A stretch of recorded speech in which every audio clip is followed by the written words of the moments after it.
Ladies and gentlemen, podcasting from Sydney, Australia. This is the Primodcast. Independent, unfiltered, and uncensored. Beginning in 3, 2, 1. What's going on, brother? Joseph Yee, how are you, man? Doing well. 10 p.m. here in Pennsylvania. What time are you in Aussie land? Sydney, mate. 12 past 1 p.m. Okay. Bit of a time difference. You're 15 hours ahead in the future, huh? Yeah, in the future, mate. We're in the future. And saying that we just started daylight savings 2 weeks ago as well. So I think, the entire country, besides Queensland, runs off daylight saving times now. So they're still living in the past by an hour. But, man, it'd be 15 hours. You guys have daylight savings as well there. When does that start for you guys? I don't know, man. I'll wake up one day and I'll find out if I lost an hour or gained an hour.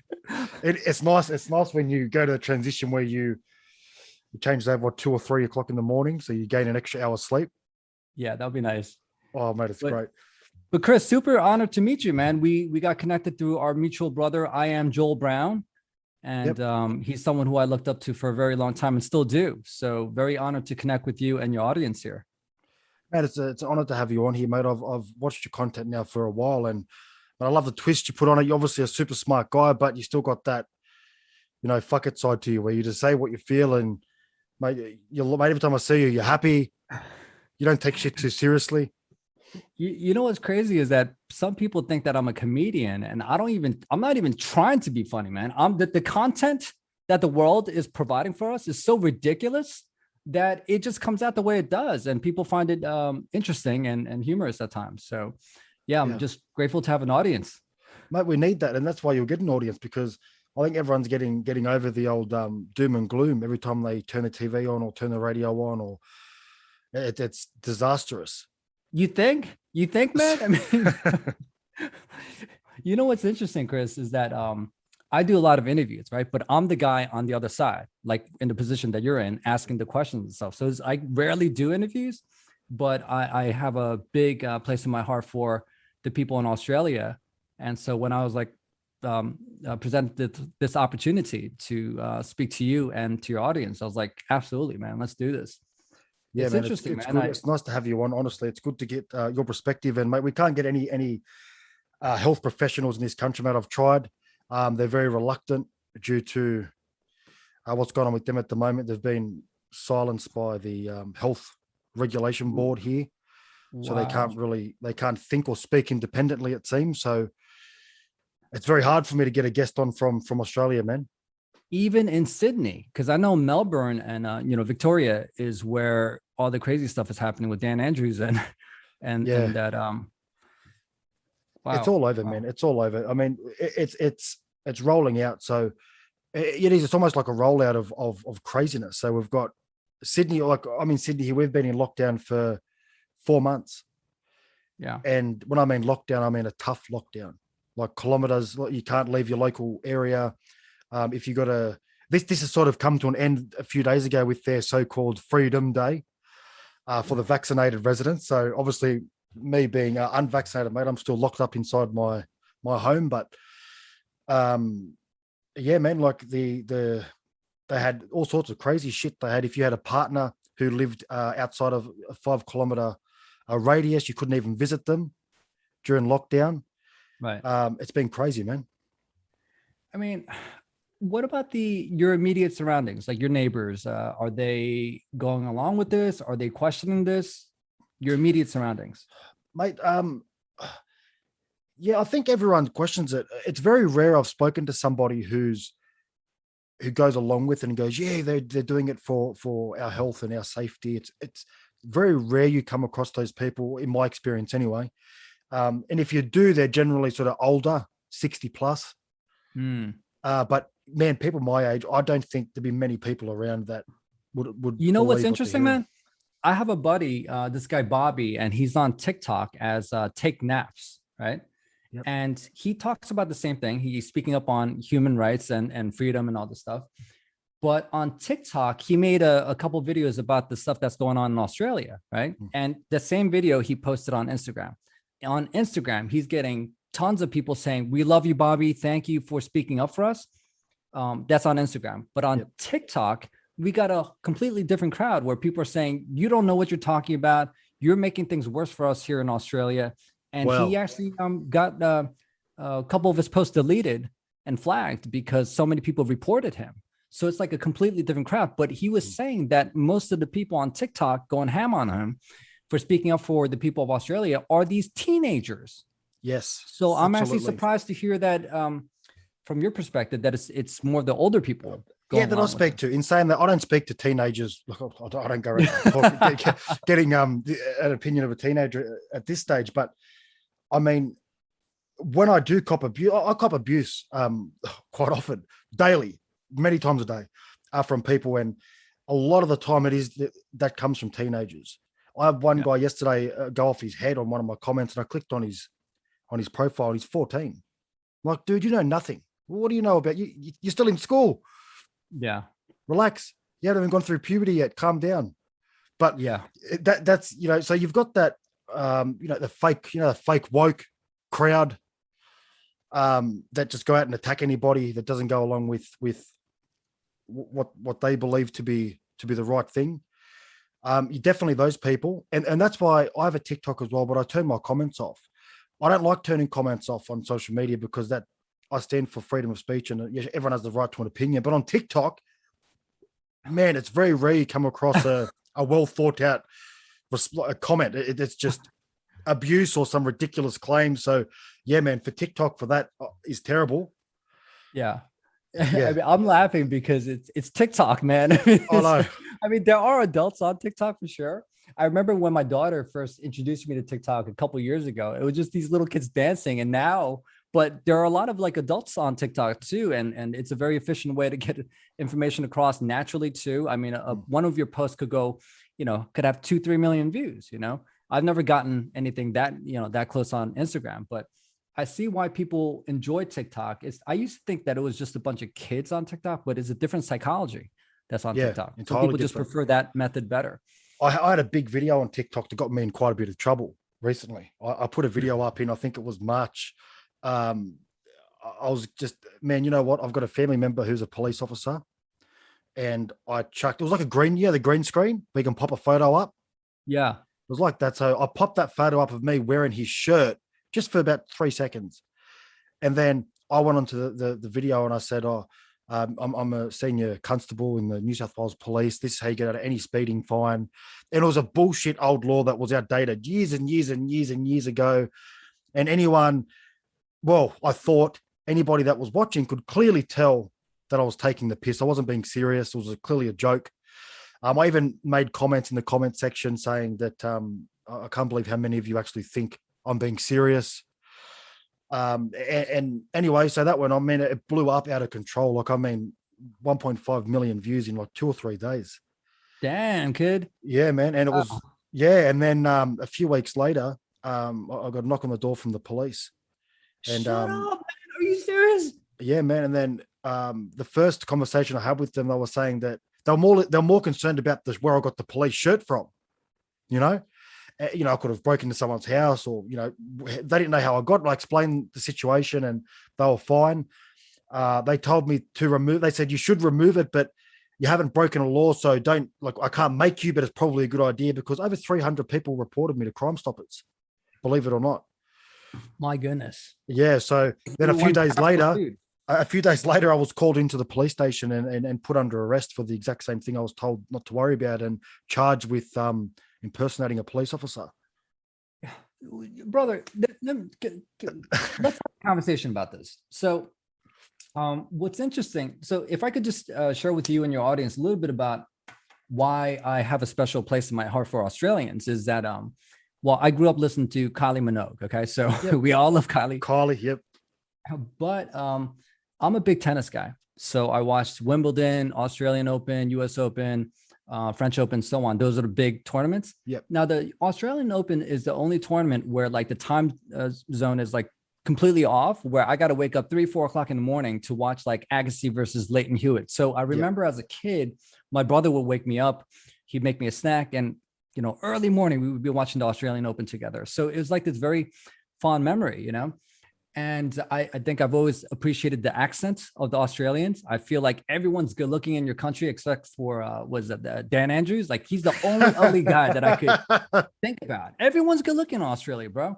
But what's no, so but one thing I noticed, and this is just a psychological observation, is that I noticed that when the players at the Australian Open after their match, they're being interviewed.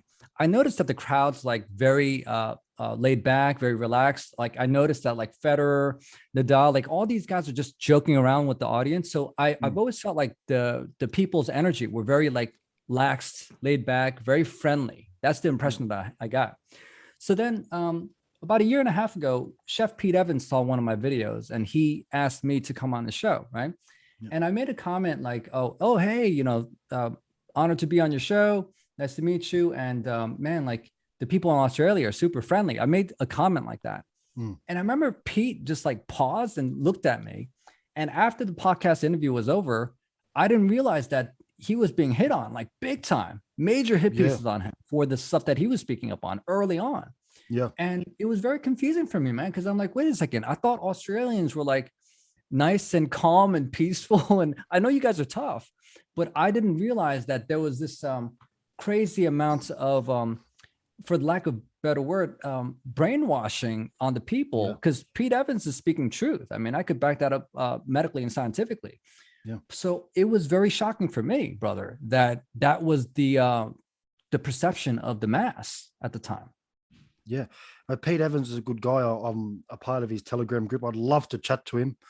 I have reached out to him and haven't heard back. Obviously, he's a very busy guy, but mate, I'm a big fan of Pete and what he stands for. And you're right. Nothing he said that I've heard anyway has been false. There's always some degree.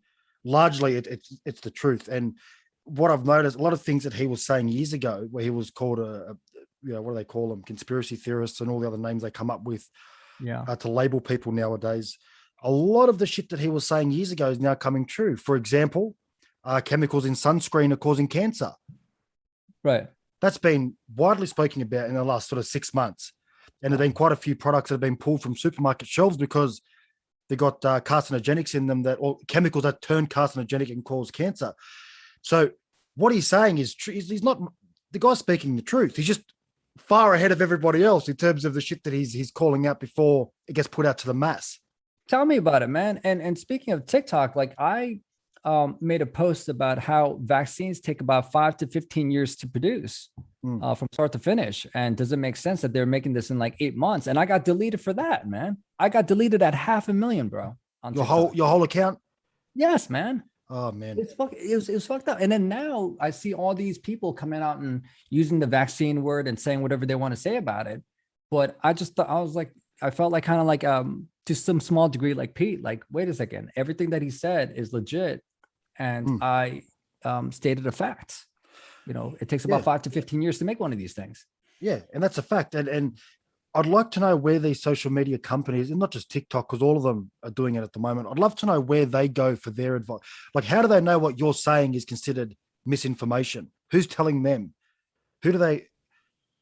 I'm curious. Yeah, I mean, what I do know is that so TikTok is owned by the Chinese, and they have a different software I recognize for censorship than Instagram. So I remember when I used to go on my TikTok lives, if I said certain words, like for example, vaccine, I would get a warning. It would actually show a warning like 2 minutes after I would say that word, that if you keep talking about that, your live is going to be cut off. I also know that if I cursed too much, it will give me a warning too, that if you keep doing this, we're going to shut you out. So I think there's definitely like some software that picks up keywords and then it goes through the robots first. Yep. And then after a while, like if a post is getting a lot of activity, a lot of like likes and shares and views and so on, then it goes to a human being who reviews it and says, oh, I mean, this is something that we want on our platform. So it goes to AI first and then to some senior human. Yeah. Well, there's a few that I know on Instagram, I've noticed. I did a podcast with Dr. McCulloch there from the US, Texas. I'm sure you know him. You've heard of him. Yeah. Good man and smart man. and mate, he was on my podcast, and mate, it was one of the, in my opinion, sort of one of the best hours of my life, having to talk to him, and the fact that he made sense and he was open. We don't get that from our doctors here. They can't speak like that. They're not allowed to speak like that. So having a conversation with him is what I think it was the second episode I ever did. I landed him. I'm still amazed I did it, but mate, it was the first time I think a lot of people in Australia had tuned into that, and actually heard the other side. And Right. I still get some, like I was sharing it on Instagram, just like the photo of the episode, available on Spotify, etc. No audio snippets, just the picture, no problem. Now, I had someone who was going for a walk or something, or exercising, tagged me in their stories saying, listening to Primod's episode with Dr. McCulloch, no audio, no video, just I think it was a photo of her legs or something on a treadmill, whatever she was doing. But the word McCulloch. So anyway, then I got a pop-up. I shared it to my story. I reshared that to my story. And the story was removed. Come on, man. Are you serious? Man. Honestly. So they obviously got something that, huh? Because of his last name, McCullough? For sure. Yeah, definitely. So you're almost at the point where, you know how now you can't really say or type in vaccination. You got to sort of dodge it up, put a little needle emoji or something. It's like you have to start doing that with his name. Oh my God, brother. Hey, if you're into Dr. Peter McCullough, I would strongly urge you to, and the audience listening, to check out a Dr. Ryan Cole. Dr. Ryan Cole, Cole. Yes. He's a holistic pathologist. He's a friend of mine who we connected several months back after he made a viral video. Well, it wasn't his intent to make this video, but someone recorded him speaking at his city council meeting or so on. And he was speaking up on the ivermectin. Yep. That's another word that's somewhat banned on Instagram and TikTok and so on. But yeah, he speaks up on that, the vaccine agenda, and also really big on holistic remedies for healing. So it's very rare that you see a Western allopathic doctor who's a holistic pathologist. That's just a very rare combination. But yeah, he speaks super well, very interesting man. And for the audience, definitely check out Dr. Ryan Cole, MD. I'm pretty sure I've reached out to him as well. I watched a video of his a little while ago where he was speaking about his concern regarding cancer growth. I don't think I saw that video. Where he's speaking about the cells, was it the T and B cells? Yeah. He was I posted that on my Telegram as well, but he was talking about how the spike protein could be very toxic to humans, and especially in children. That's one of the reasons why we're seeing these inflammatory responses in the cardiac cells and scar tissues and so on. So that's why these kids are having myocarditis and so on. I'm pretty sure it's the same. I'm pretty sure it's the same guy. He was speaking about the increase in people calling him with, I think he was talking about melanoma in particular. Okay. Maybe he did this separate video on that, but he is a pathologist. So that's up his alley. Yeah. Yeah. And he's also involved in a council or something. Is that right? I don't know if he's involved in a council. He's on a board or something. He has a lab. He has a lab in, I believe, Idaho, and he just looks at cells after cells after cells. But he's one of the guys that I go to for, because listen, man, here's the thing. I'm a Western allopathic medical doctor, but there are certain doctors that are coming up speaking up on, some of the things that are in the vaccine, the ingredients and so on. And some of it is a little kooky, man. So I want to confirm it. There are some doctors coming out and saying that they're seeing little nano chips in there, and they've confirmed it with some tech guys that there's a software in there. And I was run it by him, and he's like, no, that's bullshit. That's not what I see. And he's examined tons of these COVID vials, vaccine vials, and actually the juice itself. But he did say that there is some truth to the blood being discolored in some of the patients who have received the vaccinations. But he's saying that the interesting thing is that it's not in all of the patients' bloods. So he's like, it's kind of like a weird Russian roulette thing, where in some of the blood samples, he's seeing a discoloration, but in others, he's not seeing, for the people who got vaccinated. So it's like, this stuff is, bro, I've been practicing medicine for 15 plus years, and I'm a psychiatrist, and I focus on addiction medicine, and I do detoxes for people. But this is the first time in my life, man, that just the things are just not adding up. Yeah. It just doesn't make sense. So I don't want to get into like the conspiracy shit, but the more I think about some of these labeled conspiracy theorist claims, their shit's coming true. So I got to start paying attention to more of what these people are saying. And I do believe that there's a lot of truth to these theories from the past, and as evident, it's coming true. So no, definitely. And I think there's a line. Look, conspiracy theory is what you mentioned before, microchips in vaccines and Bill Gates monitoring people's movements through those microchips, all that cuckoo shit. That's definitely misinformation, and it's a conspiracy theory. But the problem is the minute you start saying things like we're saying, that something doesn't add up, obviously there's an issue, there's something more we don't know. People try to put you in that category of the microchips and Bill Gates. Like they put you in that category immediately without even giving you the time of day to hear what you have to say. Right. And I'm not a doctor at all, but I speak to doctors. I've been lucky enough to speak to McCulloch, Mike Yeadon, Robert Malone, these guys who every one of them is more qualified, in my opinion, than any doctor in Australia anyway, that we get our health advice from. Right. So, I mean, well, from the sounds of it, brother, it sounds like there are people in Australia that probably know what is happening, but they're not allowed to say anything, or else, they could lose their license. They can't feed their kids. I mean, it can be pretty scary for some. Do you want to hear something crazy? I don't know if you watched it this morning. I shared a video this morning. I watched the video. Yes. You seen that about the numbers? Yes. Come on, man. That's nuts. Too. Was it like 88,000 cases, and what was it, like 19? Yeah, 88,000 cases in people aged 40 and under. So 0 to 40, 88,000 cases since the beginning of the pandemic in male and female. And out of those 88,000, there's 19 fatalities, which obviously every fatality is not a great, obviously it's bad. We don't want anyone to die, but you can't run a country making decisions for the majority based on the minority. That's the reality of it. So 19, and out of those 19 people, they estimate 85 to 90% of them have an underlying health condition. So how many people really died just from COVID out of those people? 1 or 2? That's what it would look like. Bro, in America, 95% of the COVID deaths had on average about 4 serious medical conditions, and most of it being obesity. So, I mean, this is the argument that goes around and around and around, which is why we're not addressing basic ass wellness techniques like eating healthy and sleeping right, exercising. So it is pretty shady, man. It is really shady that up until now, think about it, Chris. I still haven't heard Fauci. He's the American guy who I think is a puppet. Yes, definitely. But is he really a doctor? He is a doctor. He's a medical doctor.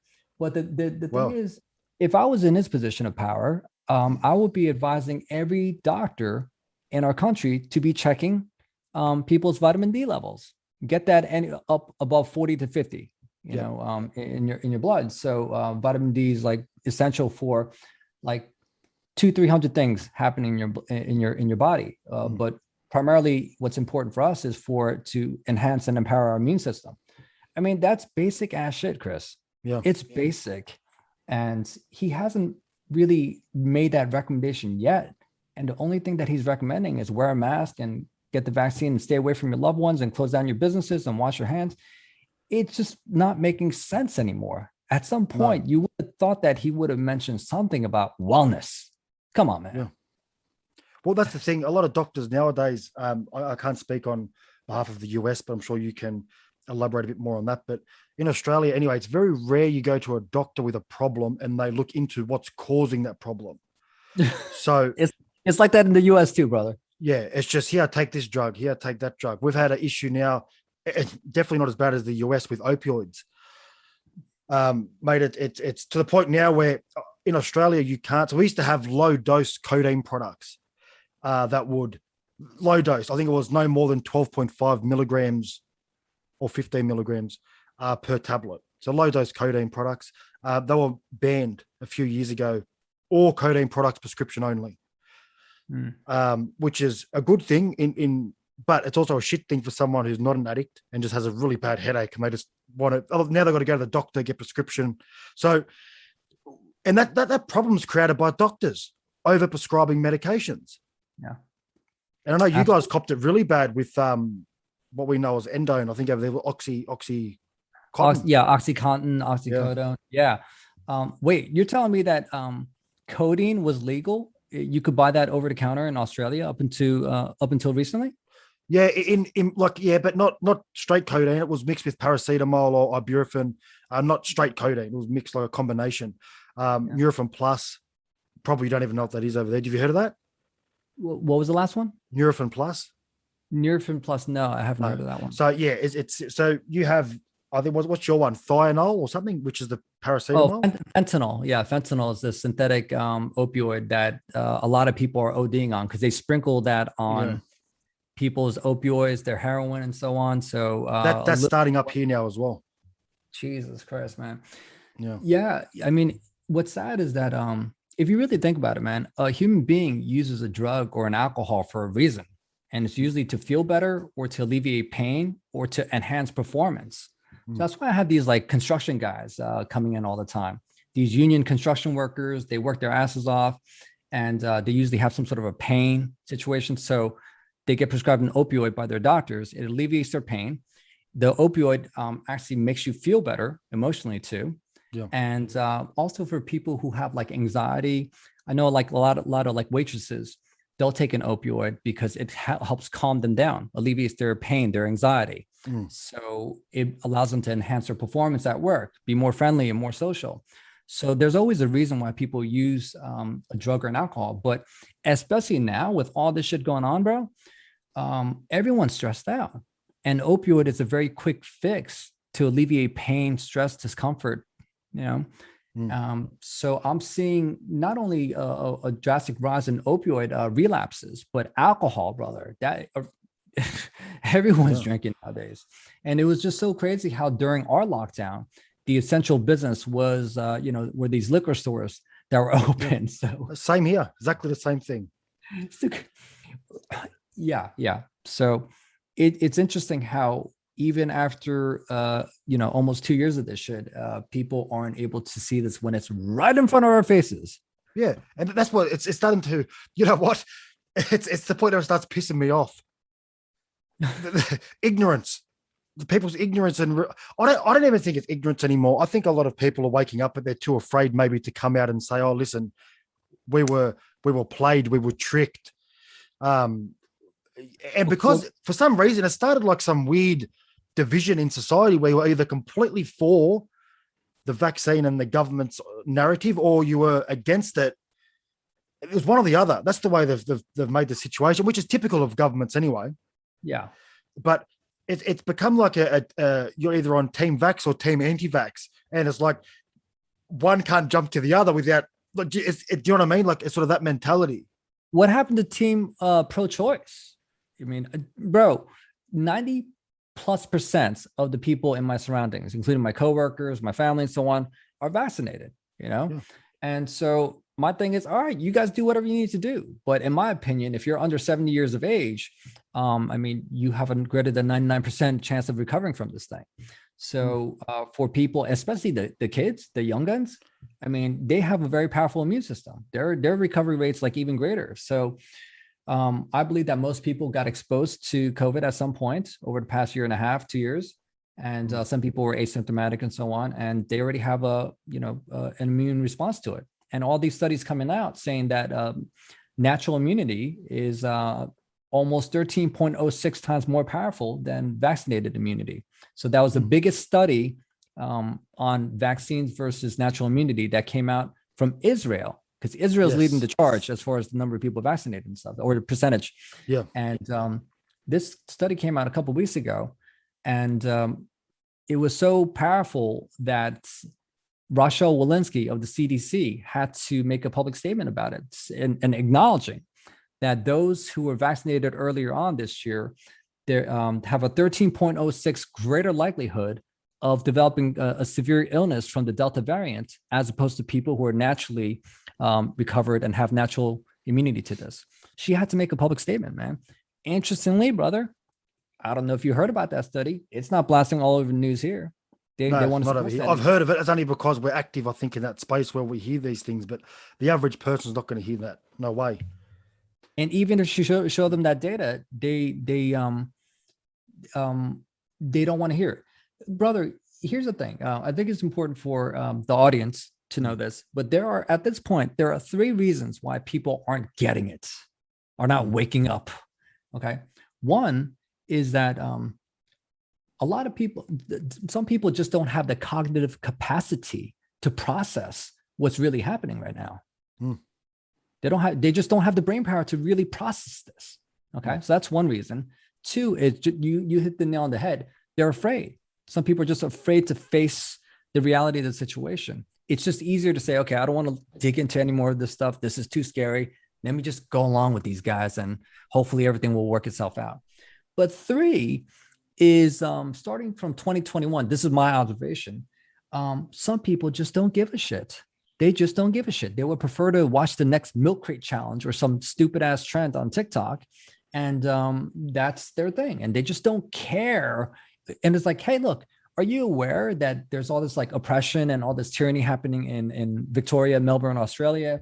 And these are the things that are happening in Canada. And like, does it make sense that like for the kids, greater than 99.997% of the kids recover from this shit? And they're still trying to push this vaccine, like they're trying to mandate it. Does it make sense? And the response is, I don't care. And then they're trying to do the next dance for their TikTok video. Like, Yeah. That's what it's come down to, man. A lot of people just don't even give a shit. It's like they're mentally numb. Like they just don't. Look, I don't know how you can, and it's not even about the vaccine at this point for me here in Australia. I think for me, it's more about the fact that I'm very, very concerned for our country. Like when I see what's happening, I lost my job a few weeks ago. I was terminated under the government mandate, and then I called my employer out on that because I work in mental health. So I called my employer out on that, and I said, listen, as of this date, which is actually the Monday just gone, that I'm allowed to return to work unvaccinated due to not living or working in an area, what they call an area of concern. So I can come back to work. They then said, yeah, we agree with you. Sorry, we missed that. We reversed your termination, but now we've implemented a company policy, mandatory COVID vaccine company policy. We're now giving you another 7 days to comply with our policy. Otherwise, we're going to terminate you again. That's what they've done. So it's nuts, man. And I'm like, this is crazy. And then I've got people that work at the same place who aren't vaccinated, but they're allowed to continue to work because they have a medical exemption from the vaccine. They're allowed to work. I'm thinking, well, hold on a second. Just because I have a bit of paper that says they're medically exempt from the vaccine doesn't mean they're immune to the virus. So how come they can work and I can't work, right? And it's just gone state by state, man. So now in the Northern Territory, I'm not sure if that's where we've got with the Uluru, the big rock in Australia. God. They've made it mandatory there to the point where for every worker that works in the Northern Territory, which is a huge amount of land, huge space, anybody that works in that state have to be vaccinated. Otherwise, if they don't comply and they go to work, $5,000 fine. Wow. Yeah. You know, it's crazy. I'm glad you brought that up because for me too, it's not about like, I'm just so sick and tired of this vaccine thing, vaccine. But at the end of the day, it's about human rights and that's being stripped away and violated on day to day. People are getting raped on their human rights. Yeah. So that's the thing that's kind of scary. And the fact that other people are not recognizing it. I'll give you an example, man, of how crazy it's gotten here too. I have a client, he's the Jewish guy, right? Yep. Jewish. And he's getting married next month. And his family will not attend his wedding because he refuses to get vaccinated. And he told me, wow. He's like, Dr. Yi, you would think that after what, our people went through from, with the experience in Nazi Germany, that there will be a little bit more understanding and patience, or at least against this medical apartheid. But he's saying his family are the ones that are the biggest bullies right now of trying to get him to get vaccinated. And Chris, that's not where the story gets crazy. The crazy thing is this patient of mine, he's a young, healthy guy. And literally 1 week after he got the flu vaccine this year in January, He lost his hearing in his right ear, brother. He went deaf in his Shit. right ear a week after the flu vaccine, right? So now, and he was one of the guys that was challenging me when I was like, hey, like, does this make sense? I like to ask questions and have people come to their own conclusions. He was the one that was challenging me about this, why I'm not willing to get the COVID shot. And I told him my reasons. He challenged me. And after he got, deaf in his right ear, he started researching. Now he was more motivated to research into it. And he's like, this is like, there's no way I'm getting this. I'm not taking any chances of potentially losing hearing in his left ear. Is that a permanent hear loss or temporary? Bro, it's permanent right now, man. Oh, I was trying to be positive with him. It was like, hey, let's just see what happens. Maybe there's some inflammation and so on. And he really dug into his hearing loss. And like he saw a bunch of patients on the VAERS report with hearing losses as well. They try to downplay it that it couldn't have been, but there's nothing else that could have been within a week. This is a healthy young man, it's a healthy young man. So it's pretty sad that there's a Jewish guy and his own family are the ones pushing him big time, not willing to go to his wedding. And his thing is, you would think that, my peoples, after what they went through in Nazi Germany, would be more understanding towards something like this, but no. So the psychological aspect of this is like pretty tremendous, man. Pretty fascinating. It is. And I shared a post last week with a few guys in Germany that were proposing stickers, yellow stickers. Shut up, man. Brother, literally. Yeah, like brother, I shared it. I'll tell you when I shared it. About a week ago, I shared it. It was, I'm trying to think of who they were. I don't know if they were, here we go. Who were they? They like to advertise vaccinations with a badge. I don't know if you can see it. They'll chuck it in the camera for you. Can you see it? Yeah, I see it. So they're standing there proudly with yellow badges, wanting to promote, to say, hey, I'm vaccinated with the yellow badge. I'm thinking, did you never take a history class or what? That's in Germany, of all places you would think would be the last place on the planet that would do that. I got to check that post out, man. It's nuts. It's crazy. And what's nuts is I probably won't even be able to share it on Instagram. I would have to go to some underground channel like Telegrams. Man, it's nuts, man. It's so crazy. And obviously you'd find this very fascinating, especially the fact that you work with people in their mind and you see the way they think and why they do things. And I really believe that this has been from the beginning. Why? I don't know. I don't know why, but something is off with this entire thing. And I mean, it's so obvious.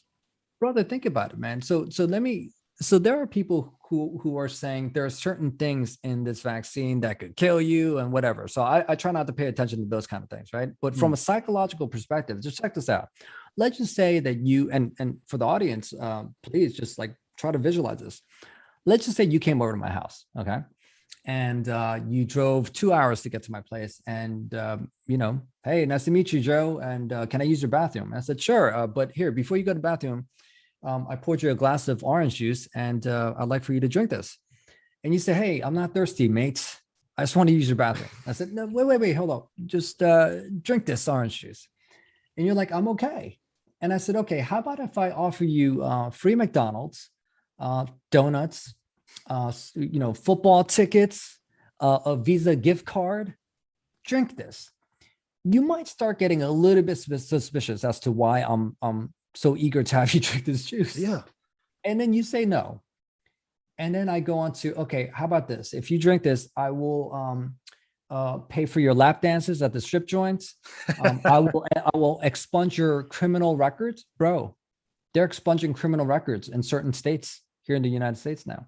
Are you serious? For people who choose to drink the Kool-Aid. Yeah, I'll send it to you. Wow. In fact, I would have to email it to you because I wouldn't be able to send you this shit through Instagram. It's crazy. So criminal record expungement in Louisiana. So that's what's going on. And then once you say, hey, man, I don't want to drink this, then I say, all right, you know what, Chris? Then I want to call your boss because I know him. And I'm going to make sure that you're not going to be able to work anymore. Drink this. At that point, brother, you would think that maybe something's a little bit weird with this juice. At least you would question the essence of my intentions as to why I would be so desperate and eager to get you to drink this thing. That's what I'm seeing it from. From a psychological perspective, they're just this utter sense of desperation. And that's the best way that I could describe it. And their marketing strategies is pretty pathetic, actually. They're getting these fake actors and like, oh, Michelle Obama, I this is J-Lo, and I'm really excited to get the vaccination. It's just weird. Like the acting is all off. You can tell that they're like kind of being paid and forced to do this thing. So that's where, for me, my gut intuition is saying something is not adding up. You know, we shouldn't have to push this hard to get people to get a medical treatment if they wanted it, and if it was as deadly as the mainstream media is making it. I mean, I'll be the first one online trying to cut everyone else try to get this stuff. But clearly, the people who made the decision to want to get this, they got it earlier this year. The people now who are getting it are being forced into getting this. And I'm just still trying to figure out, why is there such an urgency for these people to push this upon people who don't want this, who are healthy too, very healthy. Yeah, it's just, and you pose that argument to people, and people like myself and a lot of the people that I speak to will go, yeah, exactly right. But there's another group of people that will just become defensive over that and say, yeah, well, needing to piss in the bathroom isn't contagious. I'm like, listen, you're missing the point with that argument, because the vaccine does not stop you from spreading the virus. So cut that entire contagious spreading the virus shit out of that argument, because we know for a fact that if you're vaccinated, you can still get the virus and spread the virus. We know that. So the only, as I've said many times, for months I've said this after my episode with Dr. McCullough, the only benefit seems to be for the individual. For the severity of the illness you're talking about? Correct. It doesn't quote protect others, and that never before have we been told to get vaccinated to protect others. We get vaccinated to protect ourselves, and then we move on with life. Like if you go to someone's house, or just say someone comes to your place, can you imagine if they knock on your door and say, oh, hey mate, I've had my flu shot this year, but before I come in, have you had yours? No one gives a fuck if you've had your flu shot. That's the end of that discussion, right? Right. But with this, it's different. I agree. And I've never gotten the flu shot in my life. I've never. No, neither have I. And I won't, because, mate, the flu's been around for years and years. And when I was a kid, it was, yeah, you'll get it, stay in bed for a few days, have some soup, sweat it out, you'll be right. Now it's, oh, have you had your flu shot this year? It's like, man, why have we become scared of a flu? What's going on? Exactly. And just to touch upon what you were saying before, brother, I mean, Anthony Fauci acknowledged, if you want to even, give him some credit to his credibility here, but he's acknowledging that the viral load is the same, whether you're vaccinated or not. And now there are newer studies showing that the transmissibility in people who are vaccinated and or not is about the same. The transmission rate is about the same. So just to your point, I mean, then what is the difference? I mean, if I could get it and spread it just like someone who is vaccinated, then why is there such an urgency or pressure on me and you to get this thing? The transmissibility is the same. The viral load's about the same. And if Granny decides to get the vaccine, then I guess, we could equally pass along to her. And for Granny over here, if she got vaccinated, then maybe she won't be severely ill from this. Yeah. But if Uncle Tony doesn't want to get it, and he understands his risks and potential benefits of not doing this, and he catches it and he dies, that's on him. And Uncle Tony is okay with that. But the government's not okay with that. That's the bizarre thing. Yeah. When have they ever cared about our health? Ever in human history? Yeah. Never. No, brother. But as I said, when we locked down here, very similar to the US, based on what you said about the bottle shops and liquor, we call them liquor stores being open over there. If I was sitting in a boardroom with health professionals and I was a doctor or anyone that had half a brain in my head, and they said, okay, we're in a pandemic, it's a state of emergency, we've got to start closing down businesses. What do you think is the first thing we should close? The first two suggestions I would come up with would be tobacconists and bottle shops. The two first things: tobacconists, bottle shops, cigarettes, and alcohol. They're not essential. People don't need those things. But then all these people will be going into withdrawal. I mean, but not. I know it'd be. offer free nicotine replacement therapy, whatever they got to do. But to me, like, and not only didn't they didn't get closed at all. Right. Neither of them. It's like, what? It doesn't make any sense. Brother, you're preaching to the choir, man. Hey, wait, let me ask you this. This is something I would love to gain your perspective on this, but with the lockdown, okay. I mean, we were locked down here for a couple of weeks last year, and it sucked being in that situation. But at the time, I didn't know what the fuck was going on. So it was a little concerning for sure. Definitely. Now I'm very confident as far as what's happening. So it's kind of like, okay, we got to be brave and move forward and do what we need to do. But you guys are still in lockdown. So, and especially the guys in Melbourne, I mean, they have the worst, right? They're the most locked down state in the world. Over 250 days they've spent in lockdown in the past, well, since the beginning. Okay. So I always tell my clients that in order for anyone to have a chance of achieving some level of mental stability, peace, or happiness, the 4 pillars need to be met. Meaning you got to be able to sleep right, eat right, get some exercise of the mind and body, and connect right. Higher power, friends, yourself, so on. With the lockdown, if you think about it, technically, you can sleep right. I mean, you're there. I mean, if you wanted to, you could go to bed at a certain time and wake up at a certain time. You sleep whenever. I'm sorry? We're sleeping more. I think we're sleeping more than ever. Right. But if you want to sleep 8 hours, I mean, you could make that happen. That's within your power to make that happen, right? And I guess they're allowing you to go to grocery stores, so you can technically buy healthy foods. Yep. Is that a yes? Yeah. Okay. And they are gracious enough to allow you to go out and exercise for a couple hours, right? Yeah, that's being right. Yeah, okay, that's fair. So number 1, 2, and 3 are check. But here's the issue: 4, connection. Human beings are social creatures, man. Especially them kids. You can't expect these kids to be connecting with other people on a virtual basis. Bro, I appreciate meeting you right now, but me meeting you here virtually versus you and I hanging out and checking out the Australian Open together and sharing so much better. Absolutely, man. There's real energy. There's vibration between us. And people need that sense of connection amongst one another. And that's the thing that's fucking everybody right now. We're not allowed to connect in the ways that we were before. And I could even tell you right now from my psychiatric practice, doing most of this telepsych has really burnt me out in terms of my desire to want to really see any more patients. If they're willing to come in, that's one thing, but virtually, it's just not the same, brother. And unfortunately, with the way things are going, it's kind of like heading into a more virtual type of system. And I'm not feeling it, man. Not really feeling doing psychiatry this way. No, man, it takes away. I've been in meetings, done podcasts, and it's great that we can talk the way we are right now. It's the other side of the world, and I can talk to you. It's great. But at the same time, there's always that missing energy and that the emotion. And do you know what I mean? Like 100%. It's just not there.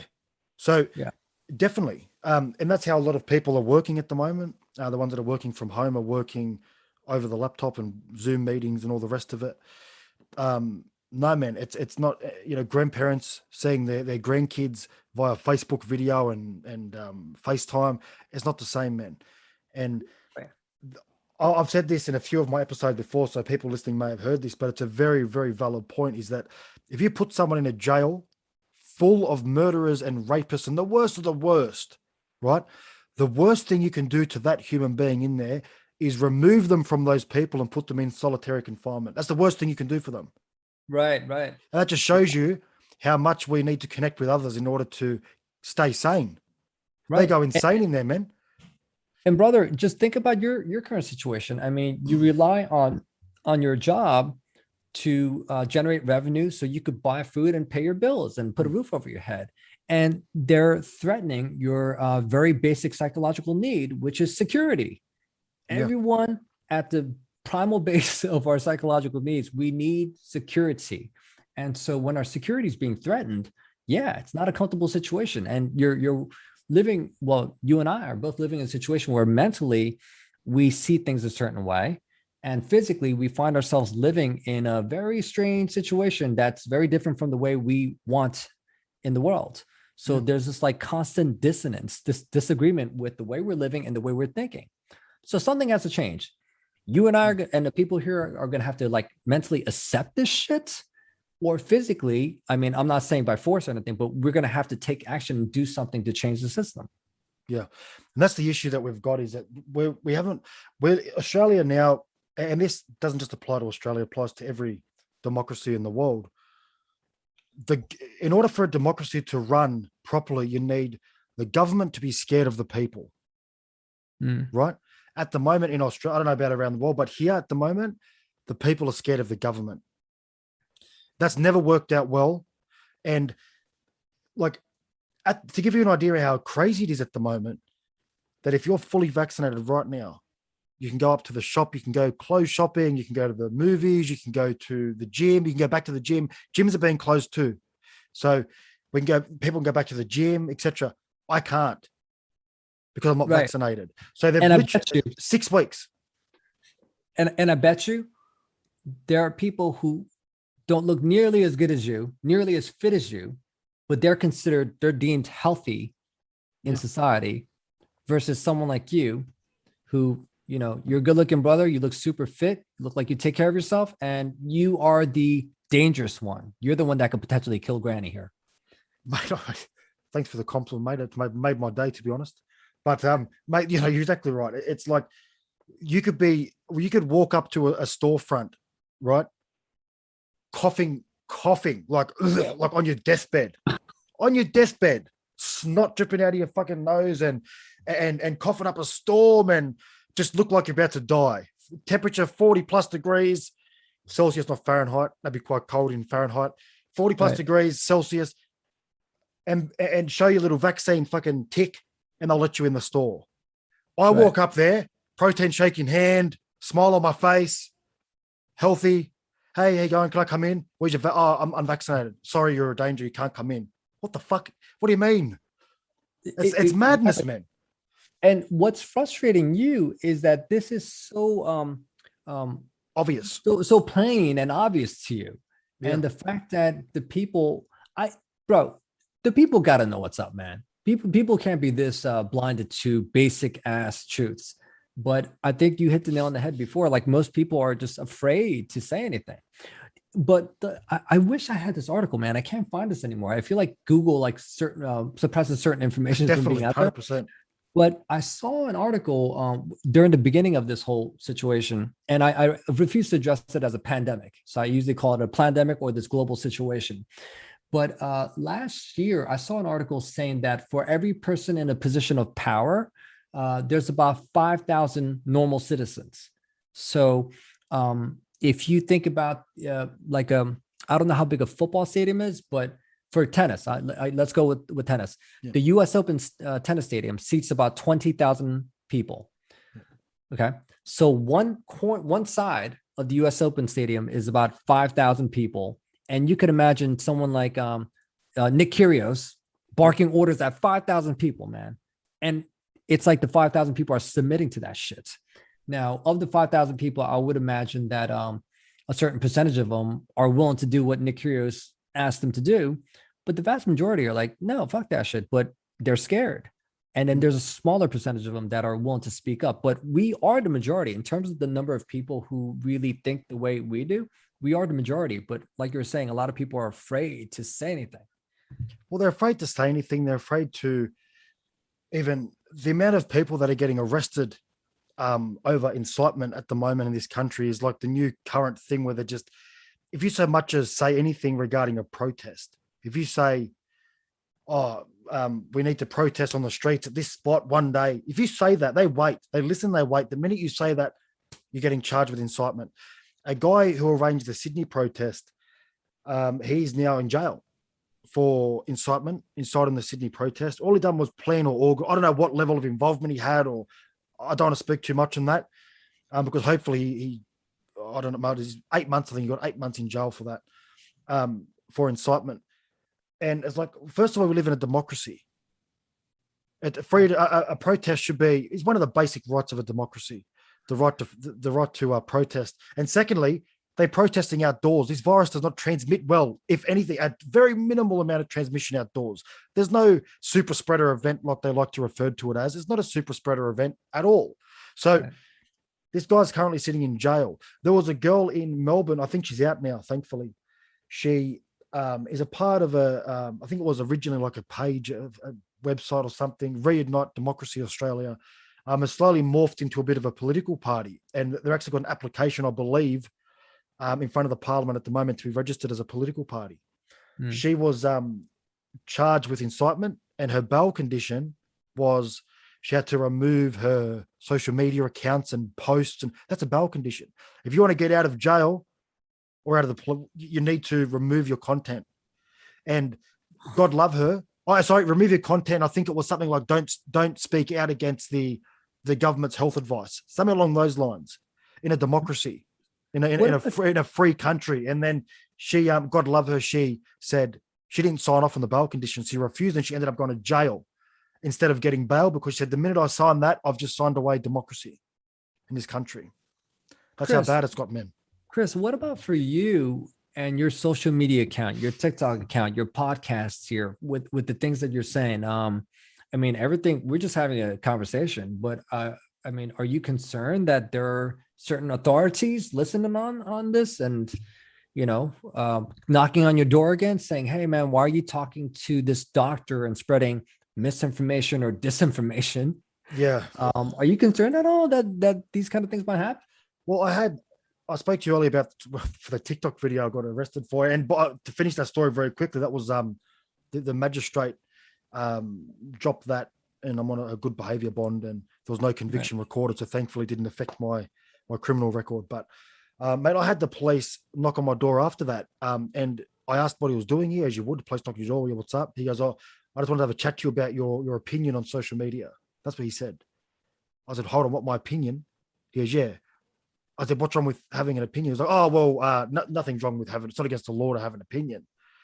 I was like, yeah, okay. So what are you involved in the protests? So no, mate, I haven't even been to a protest. I've known nothing about them. You know more than I would. No, I don't get involved in it at all. But mate, I don't know. I still don't know what the point of that visit was. So definitely, I'm aware that they're probably listening, and that's why I'm very careful. I'm careful not to say, and I wouldn't anyway. Like, I don't want to incite anything.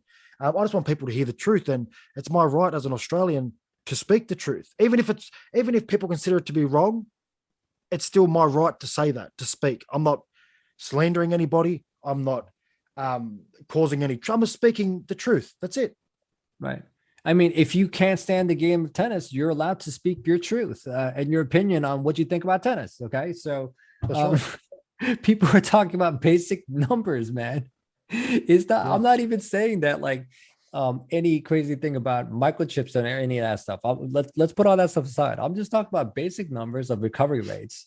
And the recovery rate is far greater than the percentage of people that are the death rate here. And they love to showcase how many people are dying, but they don't like to showcase that the recovery rate is like pretty kick ass here. And that'll help so many people. Do you know how many people I know, either them or their parents, or especially the elderly, are living in a constant state of fear and anxiety, that if they step out, they mandated face masks outdoors in Australia, in New South Wales for a period of time. You have to wear one outdoors.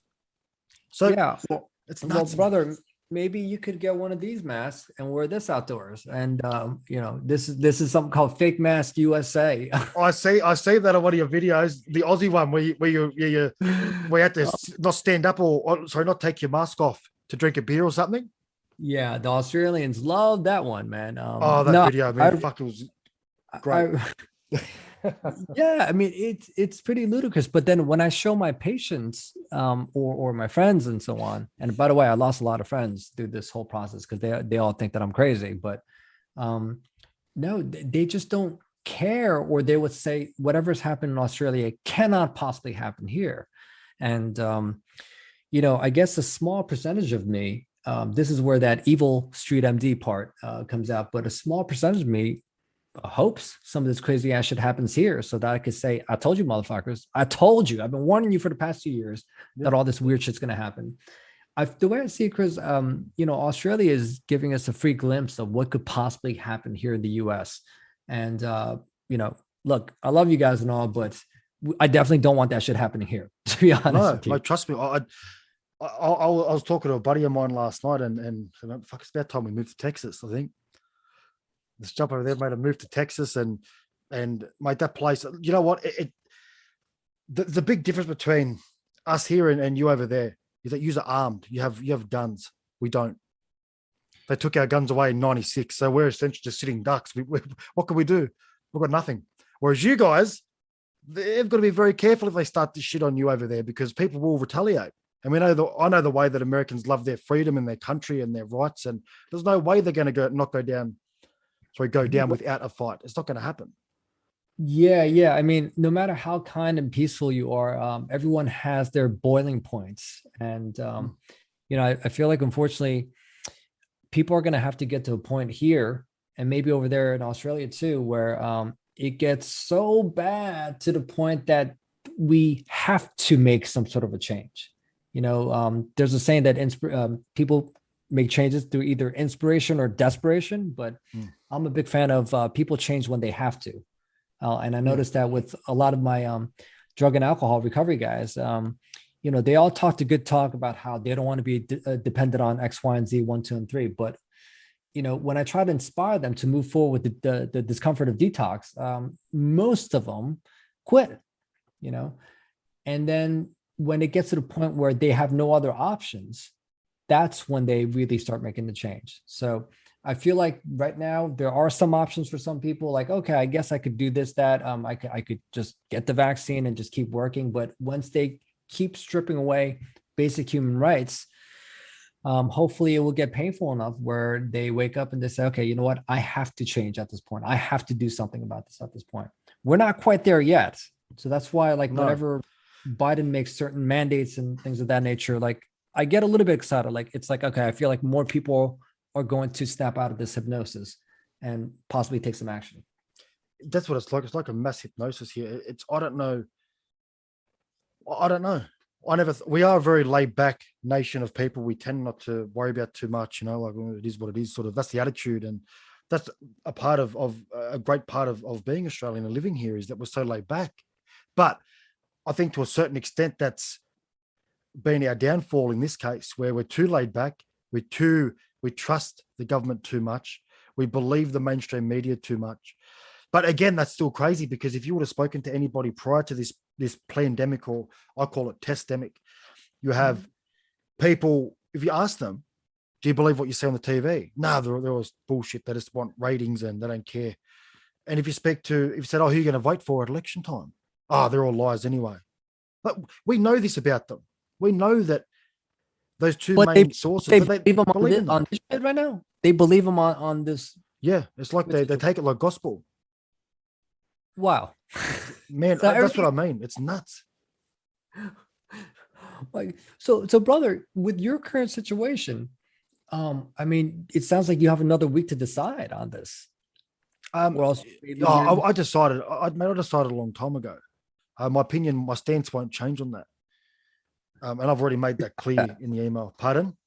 I respect that. So, how are you going to move forward? I mean, they're stripping away basic things. They're cutting off your corners here.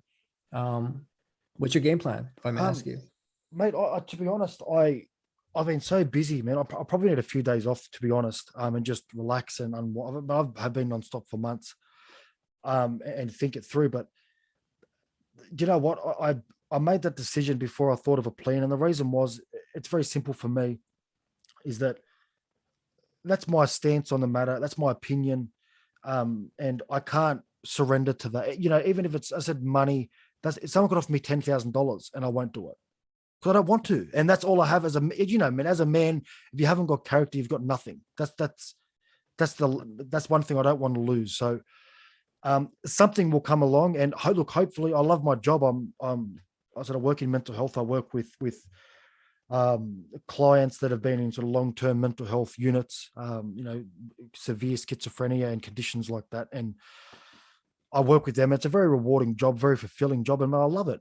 I do it obviously I work for money, as we all do, but it feels something else. Like it's that sort of warm feeling you get where you know you've done something to help other people. It's a positive thing. So it's very hard for me to. I haven't been at work since the 21st of August, man. I haven't been allowed to work, so I've been on leave without pay this entire time. So it's very tough, but it's also the feeling I was like the reward that I was getting from helping these people.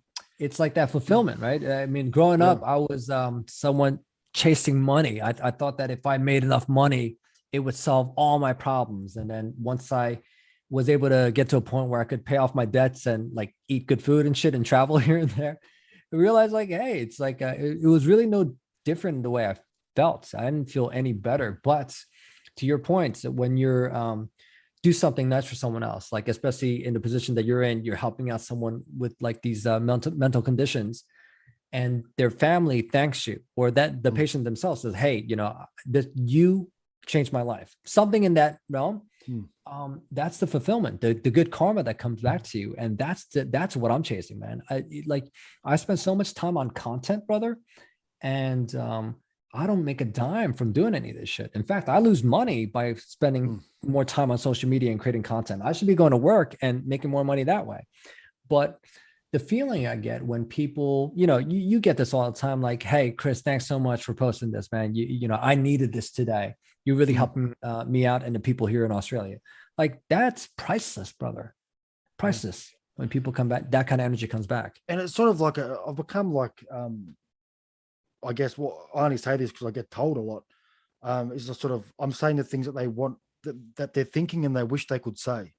And they're like, man, you know what? I've read your post or I've seen your video, and that's exactly how I feel. Thank you for being that voice where I know I'm not alone in my thoughts. And that means a lot to me. And being able to help. So at the moment, man, I'm doing this podcast, which I didn't start just for this, to be honest. I started it in general because I enjoy talking to people and learning.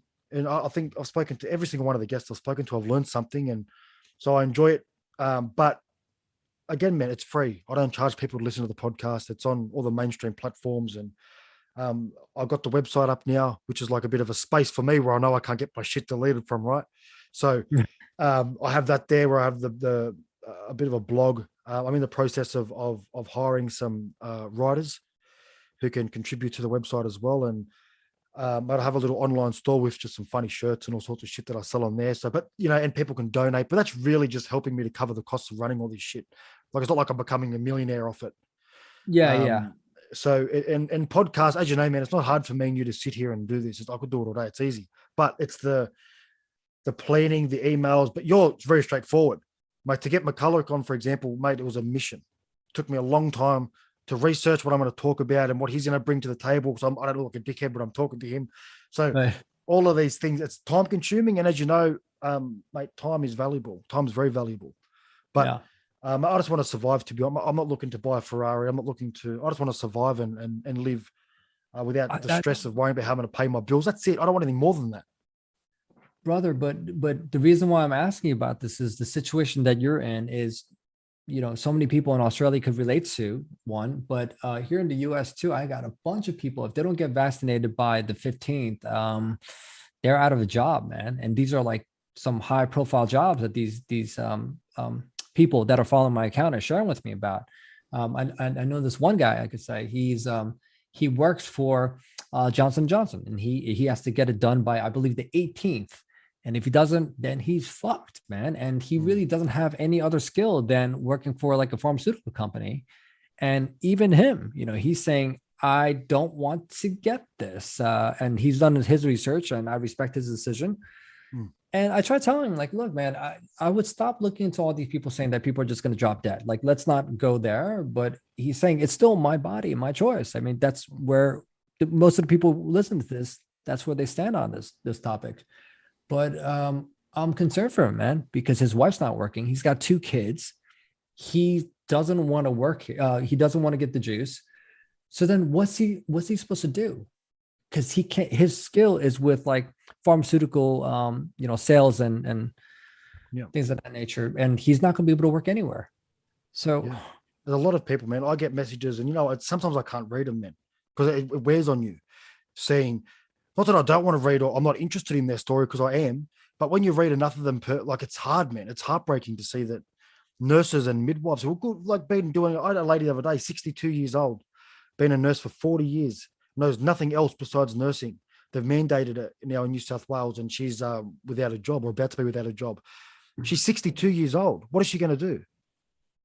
So Right. I'd like to think, hopefully, she's in a position where she can probably retire. But I mean, these people that are their whole lives focusing and not only working, but studying, years in university, all the money involved in studying whatever they're studying, and then, building, starting from the bottom and working their way up, just to be told, oh, sorry, by this date, if you don't have your vaccine, you can't work here anymore. It's like, oh man, that's just a kick in the face, really. Yeah, but check this out, brother. So from a psychological perspective, I'm observing all this shit that's happening, right? And so now there's this like big debate over mandates and so on. So that's what we're talking about. But the thing that I'm paying attention is a couple other things. One is that the inflation, the inevitable inflation, like, I don't know how it is in Australia, man, but these motherfuckers in the US, they keep printing more fucking money, man. They're just printing more of these papers, manipulating the numbers, and they may not raise our taxes, but when my fucking cup of coffee that used to cost 75 cents, 10 years ago, now costs about, $4.50, $5. Pretty soon it's going to be $6. I mean, it creeps up little by little. They're very sneaky in the way they're doing this, which they're devaluing our currency. So they may not be raising our taxes, but they're still raping us with this inflation. Yeah, definitely. So I'm wondering how the people who are living paycheck to paycheck are going to be able to survive, because I'm getting poorer every single day, with the more they fucking inflate this shit. So that's something that's very concerning to me, as for, and people are kind of like distracted with the vaccine thing. So they're not really paying attention to the inflation situation. And then the other thing that I think people need to be aware of is this inevitable AI revolution. There's, the fourth industrial revolution, so people are predicting that within the next 5 to 10 years, at least in America, about 50% of the workforce is going to be out of jobs, because they're going to be replaced by robots. Yeah. So that's something that, like, I don't exactly know what the solution is to that. I don't mean to be doom and gloomy here, but it is something that I feel like they're doing all this to try to distract us from this economic situation that, you remember back in 2008 in America, we had this huge real estate crash. Yes. Yeah. I don't know.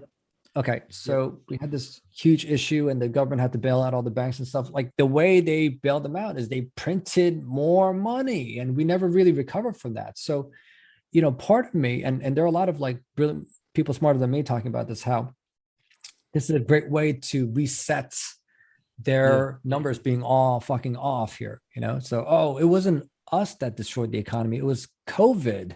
We're not the ones that cheated and manipulated the numbers. It was COVID. So it's our stuff. Hey, let's just do a great reset and have a one world currency. So I'm calling them out on that bullshit happening. But also, I think the AI agenda here, like, if half of the global workforce is going to be out of work because of these robots taking over, like, you don't need a pharmacist, man. You can have a robot doing that shit. They might not even, you don't need someone at McDonald's. You can have a robot taking your order and so on. They might not need me as a psychiatrist. You could probably go to a robot and punch in your symptom checklist, and they'll say, oh, you got a diagnosis of attention deficit disorder, and here's your prescription. Like, I don't know. It could be something stupid like that. But when half the global workforce may potentially be out of work, replaced by robots, what my theory is here, it's just my theory, is that they're going to need to figure out a way to control people better. And when you see the end target as like a greater system of control with like the money situation and the robot situation, it's kind of like making sense to me more and more if I think it along that way. But if I'm thinking in lines of whatever these guys are alleging, it doesn't make any sense. No, it doesn't. Not at all. And that's what's, when I post the things I post about, as you've seen this morning, the case numbers and deaths and all that, and we know it doesn't add up. And because I used to fight back in terms of what I was thinking was going on. And I wouldn't get anywhere because people were like, oh, you're nuts, you're conspiracy. I remember telling people 5 months ago, listen, they're going to start vaccinating children. And I remember everyone saying, no, they're not. No way, you're a conspiracy theorist, nut. Children aren't at risk from this thing. You know, you're a nutcase, whack job, all the names I got called. And I was like, okay, I sucked it up. I said, okay. And I don't want to be right. Trust me, I don't want to be right about that. I wish I was wrong. But it's like now what's happening? Now 12-year-old kids, 12 in Australia anyway, 12 to 18-year-olds are getting, it used to be 18 over, now it's 12 to 18. Now Pfizer has just got a,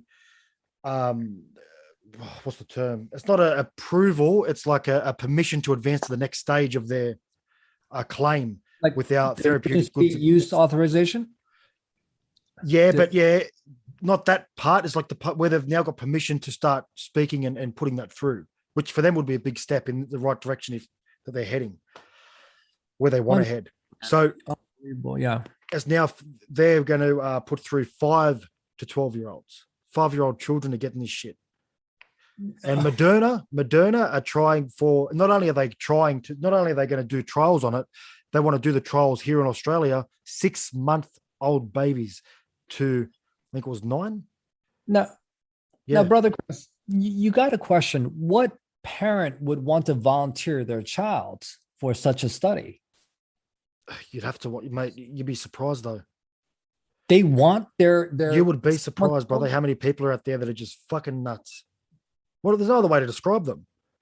Wait, do they understand that this is a trial? Like there's, we need to still test the safety of all this. Well, I think what's crazy is that I think the people that are aware of what's happening, I think we can all acknowledge that the whole thing is really a trial.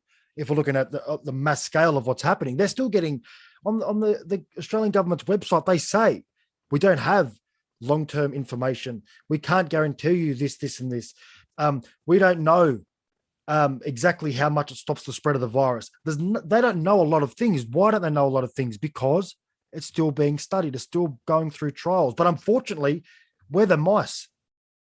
We're the lab animals. That's what's happening. So for a parent, look, if you're at the age of a parent where you've got a young child, like, 5-year-olds or even younger than that, 2-year-old, whatever, you're going to be it's safe to say their parents going to be in the age bracket where they should be vaccinated really anyway. They're not, from the virus. We know that for most people, as I demonstrated this morning, under the age of 40, and I'd almost say 50 as well, that there's not much of a risk, if any, of you dying from this thing or getting critically ill. So if they're happy to volunteer themselves, not on the basis of a mandate or pressure, but just because they're concerned about a virus, then those sort of people are the ones that will go and allow them to jab their children. And I seen a Facebook thread the other day about a mother justifying her 12-year-old getting vaccinated and saying that she's prepared to, because there's a lot of talk around fertility and the vaccine and all that sort of talk. There's a mother saying that her daughter's prepared to be infertile because there's already enough people around the world that are infertile, and people that the whole thing, man, it blew my mind. Like, I'm sorry to be laughing, but it's pretty. Well, you have to. What do? Do you punch the wall, or do you laugh? My goodness, man. My goodness. Brother, so how do you we're just talking, but how do you see this playing out in Melbourne? Let's start with Melbourne. Like, are they still doing the rallies and the protests and all that, or did that die down? That died down after they started getting shot with rubber bullets and all sorts of shit that was happening to them down there just for being outside. There was a few officers that were that have been investigated. Whether something comes from that, who knows? I'd like to think so. Well, actually, one of them's been suspended. He grabbed the bloke from behind and slammed him on his head in a train station. Just for being outdoor. Like, this thing, man, down there at the moment, I was watching that thinking, what the fuck is going on? This is like almost at the point where I was thinking our military should be involved down there helping the people, because that's a fucking attack on people. They're just outside. They're protesting. They're not bashing people. They're not committing offenses. They're just outside protesting because they've been, if they don't agree with what's going on.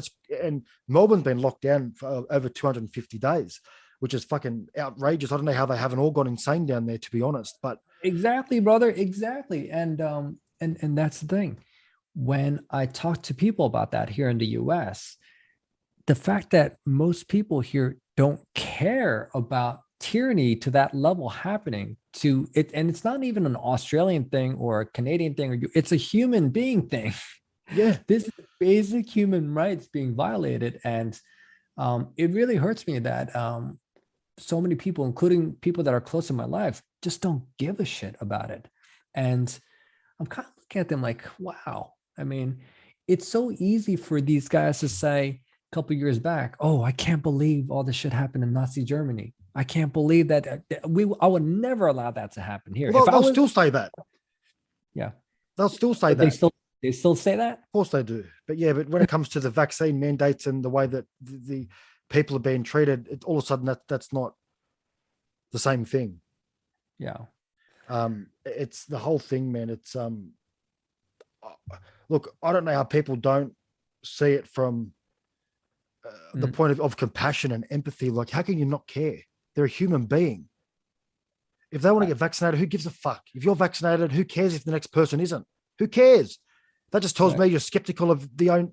Like, if you're vaccinated and you are concerned about whether or not people are vaccinated around you, then you're a closet skeptic. Why would you be concerned if you're vaccinated? Why would you care? So that entire the way of thinking, it doesn't make sense. And it's the first time where you can be requested by a shop, like someone who works at a supermarket or a shop, wherever it is, to see your vaccination. You're asking to see people's medical history. Yeah. We have privacy laws that say you can't do that. But all of a sudden, none of that is important. Like, none of it is important. It's just been brushed over. Every Tom, Dick, and Harry has a right to say whatever they want to say if it has in regards to the vaccine or your vaccinations. It's nuts. Right. Hey, how does in Australia, is there any talk about this medication, ivermectin? Yeah, there is. So there was there's actually a politician who's very vocal about it, Craig Kelly. He's a part of United Australia Party. They're sort of they're a small party, but they've got a huge amount of members now who have joined up to their page, and I think they're sort of the people that we need to take this country in the right direction and take them and get us out of what's happening at the moment. Yeah. So you've got Clive Palmer, who's at the front of that, who's a multi-billionaire. The dude just ridiculously rich. He's like our version of Donald Trump. Oh, really? But doesn't say the crazy shit that Trump says. But in terms of the money and the success, he's him, right? So he's the front of that party. Craig Kelly's sort of the spokesperson, the face of that political party. He's very vocal about ivermectin and has been from the beginning. Brother, I had COVID in April of this year. Oh, well. And wait, before I get into that, did you get sick at all during this whole thing, or no? No. Well, who knows? Maybe. I just don't know about it. Who knows? No, but bro, April of this year, like me and my whole family, we went to a tennis party, right? And then after the party, about 2 days later, the family called us and said, "Hey, we all tested positive." And don't even get me started on this PCR test. Oh no! But he said that he tested positive, and I said, that doesn't mean shit. I mean, are you feeling sick? And he's like, oh, my whole family's sick, right? So we're like, oh shit.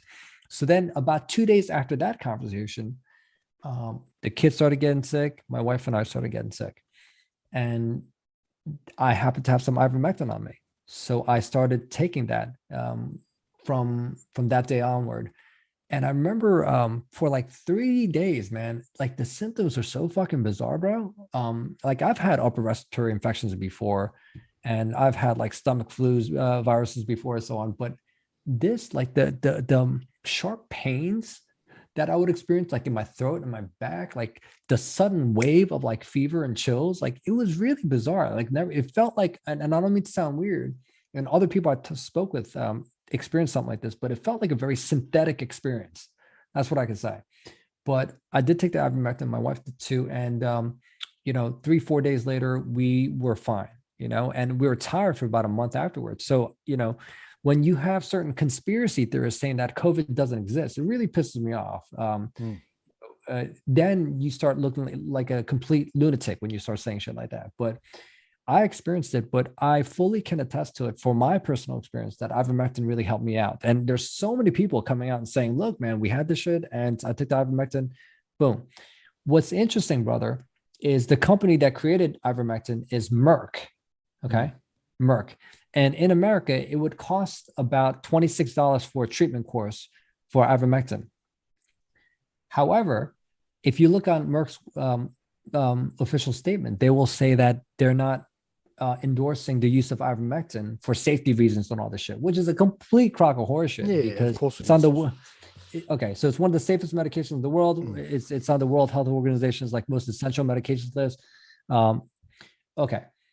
So I was like, why wouldn't Merck want to promote this? Why wouldn't they want to get their name out there? Turns out that Merck has a new drug coming out in phase 3 clinical trials called Molnupiravir. And that does something very similar to what ivermectin does, which is inhibits viral replication at the early stages. The only difference is that medication is going to cost about $700 for a treatment course. And I've had my intel telling me that it's about 30 to 40% less effective than ivermectin.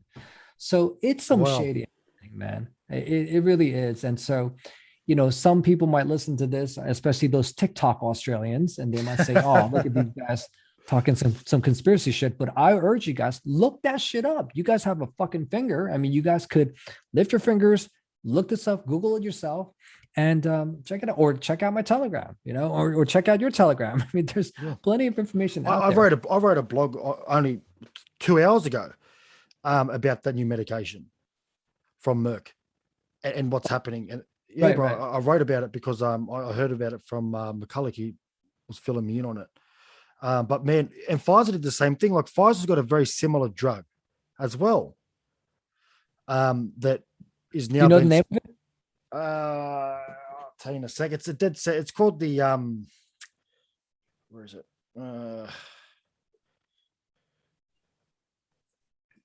People called it people were calling it Pfizermectin. Where is it? Where is it here? Yeah, always bloody fact checking. You got to get through all the fact checker shit before you actually find a reliable. Oh no worries, brother. But it's made by Pfizer, and it's I don't know what it's called, but I'll have to find it. I'll let you know anyway. But I'm sure you'll probably find it yourself. But yeah, man, it's very similar, very very similar to ivermectin. Really, they've got that's in some trial stages now. They're expecting it to be out by the end of the year. This is the crazy thing as well in Australia anyway, is that monoclonal antibodies, right? That's been spoken about now. In fact, in August, the health minister for the country had ordered 7,700 units, which isn't much really, of it into the country, and they've just put through a request, and they've got a shit ton coming now as well. But that was you didn't see that all over the TV unless you went to the government's website. Thankfully for me, I sort of dig in a bit deeper every time I see a bit of smoke. I'll dig in deeper to see where it takes me. But I found that out. So they're doing this shit in the background, but they don't speak about it publicly or on the TV. Like you wouldn't know about it unless you really dig for it. And funnily enough, all of these things, including the test, the test you can do, the rapid test. Yeah, the rapid antibody. Yeah. So that's actually developed by an Australian company. I think the one you guys use in the States, I'm pretty sure the same one you use is made over here. Right. But Australia it's been illegal to use unless you're a business owner recently, like I'm talking the last few months, they've been able to implement it in workplaces. But prior to, like I right now can't go out and buy a pack of these tests to test myself at home. I'm not allowed. I would go for the PCR test.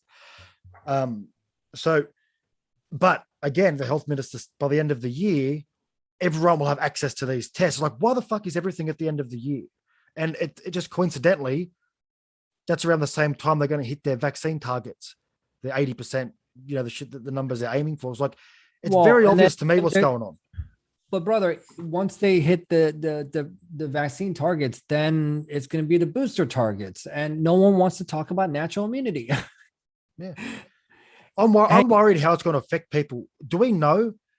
Obviously, we don't have a lot of data, if any, really, about long-term studies with this thing. But how do we know what's going to happen to people if they decide they don't want a third or fourth or fifth or sixth booster shot in years to come, but they're 30 years old, 35, fit, healthy young people? How's their body going to respond to COVID if they don't get a booster shot? That's what I'm curious to see what happens. Oh man, bro, you know what? In the beginning of this this conversation between us, you were talking about how there's so much doom and gloom out there, right? And a lot of the things that some of the people have been saying have been coming true. Mm. And I heard this one recently, which I don't want to talk about here because it's just like really depressing shit. But someone was mentioning that the more you get these shots, the weaker your immune system is going to be. So you're going to depend on this more. So I don't know. I mean, but a lot of these people have been right, but some of them have been flat out wrong. So yeah, at this point, it's like the way I see it is it's survival of the mentally fittest. I know it's very painful to resist and do what you believe is right when there's all this pressure and you're getting pressure too. And it can't be comfortable for you up here, brother. I mean, this isn't a peaceful situation. I mean, this is stressful. You look like you're dealing with it. You're going to figure out a way to adapt and move forward. And that's what successful, powerful people do. But not everyone has the mental ability to keep doing what they believe in. And case in point, one of my patients already gave in, and she was like totally against this thing from the beginning, right? Totally against it. She got it, and she's had some severe reactions from the first shot. So I said, hey, you're not going to get the second one, right? And she goes, I don't know. I'm going to have to think about it. I'm like, what? And her pressure is her school's, her kids' traveling soccer team. The soccer moms, the football moms were like, hey, you should get this because you could kill your kids and you could kill my kids. So she got pressured by her, soccer mom friends to get this. So after the first shot, she had massive pain in her back. Okay. So much to the point where she had to like be hospitalized and shit. Right. And then I had a conversation with like, hey, are you going to go through with the second one? Because the first one, you had a really bad reaction to it. She goes, I don't know. I'm going to get pressure from my kids' soccer mom friends and all this stuff. I said, you think about it. She ended up getting the second one, bro. And now her lymph nodes swelled up so much that she has two huge balls, these golf ball looking like things on the back of her head and in her groin. Okay. Yeah. And so she has to see, she's making an appointment to see a surgeon to get it drained and get it evaluated and all this stuff. And then, so I said jokingly, I said, hey, if they're going to start pushing for boosters, are you going to go along with that? And she said, I don't know. Like, it's pretty crazy. Like, that's what I'm saying. Some people are not mentally fit enough to handle this kind of pressure that's coming their way. Yeah. And it is hard, man. Like I feel sorry for people that have, I heard recently, I'll have to validate this, but I heard recently there was a big study done, and apparently only around, was it 80% of people got this vaccine in Australia because they felt like they had to in order to go to work or get their freedoms back. And I hate using that term, freedoms back, but it's what they're saying. So just so everyone knows what I'm talking about, I'll use the term. But 80% of people, so apparently only 20% of people got it because they genuinely wanted to get this thing. And I'll have to look into that, but it makes a lot of sense because that's about right from the people that I speak to. In terms of out of every 10 people, I reckon 8 of them would say they got it because they felt like they had to for work or for freedoms or whatever the case may be. But man, people, it's very hard to resist. You're dealing with the government. You're not dealing with your next door neighbor. Right. You're dealing with government pressure, mainstream media pressure. Everywhere you go, there's fucking signs everywhere and scan your. Do you guys have QR codes in the US? Yeah, we do. Yep. So everywhere you go, you got to fucking sign in. Oh, no, not that. I mean, like if you go to like a restaurant or stuff, you could scan it and you could get the menu on your phone. And you talking about that? No, man. We have over here for COVID. Right. So and so you guys have the you're talking about the vaccine passport. It's like No, you have different, to. man. This isn't the vaccine. This is just so this has been going on for months. So if every single shop or business or any indoor space you walk into, you need to scan a QR code, and then it pops up on your government app, and you click yes, clock in. Like you're going to work, man, clock in. Then when you leave, you got to clock out. Because then what happens is if there's anyone in the same facility as you are within that period of time that's got COVID, the contact tracers will trace that. And then you'll get a message from the health department saying, hey, you were in this shop and this person had COVID. You're now required to self-isolate for 2 weeks and get tested. That's been going on for months, man. Oh my God.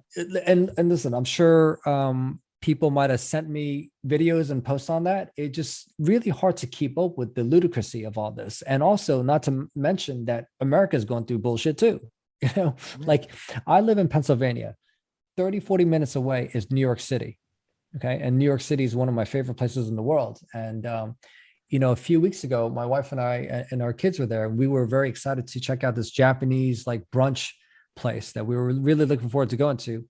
And we weren't allowed in because we're not vaccinated. So it's like, wow, this is really happening. Now for you, that's like old news, from where you're at. But for me, man, like I've never gotten denied at a restaurant because of my health status. Pretty bizarre, mate. Pretty bizarre. So that was my first like wake up call, like, holy shit, this is happening. This is happening. It's permeating into my territory now. So it really, really hit the mess. Even though I'm living it, I know what's going on. But what really hit me sort of on that different level, like you're speaking about, we were like, oh my God, this is happening, was when someone sent me a photo the other day of a cafe in, Bondi in Sydney, Bondi, if you heard of Bondi Beach. No, man. You haven't heard of it? I haven't. You're not missing much anyway, but anyway, they, man, there was someone who sent me a photo from a cafe there, and he was refused entry because he's unvaccinated, right? Which is happening to everybody, not just him. But the crazy part was there's a fucking dog sitting next to its owner inside the cafe. Not when I say inside, I mean inside the cafe, but outdoors, if that makes sense. There's a dog. So this dog's allowed in there. And there's nothing against dogs, man. I love dogs. You know what? To be honest, I like dogs more than people. But they've let this dog in, and this human being has been refused entry. Think about that. Oh my God. Yeah. That's where we're living, where dogs get treated better, and dogs have more rights at the moment than what unvaccinated people do, man. It's crazy. So, brother, here's the thing, man. I really believe that there's there's only one way about it, and that's to organize and unite. So organize and unite. And that's why here in America, there's an organization called Health Freedom for Humanity. And that's what they're trying to do. They're just trying to organize. And they're not even talking any shit. They're just saying, look, we love you guys. If you are into the vaccine, do what you need to do. If you're opposed to it, do what you need to do. Like pro-choice, pro-love, pro all political parties, pro all races. And you know what's crazy, brother? They keep getting deleted. Oh man.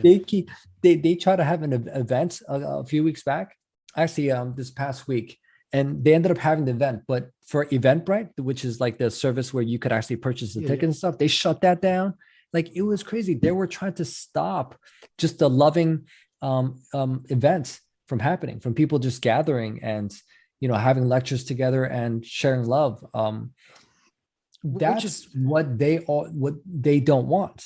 They want it. I'm sure you noticed from the mainstream media, they always want to create ways to get someone to hate another group. Oh, the anti-vaxxers, the pro-vaxxers, the anti-vaxxers. Like, no, just we're all human beings here, but they love to create labels and separate us. Yeah. Black, white, pro-vax, anti-vax, religion,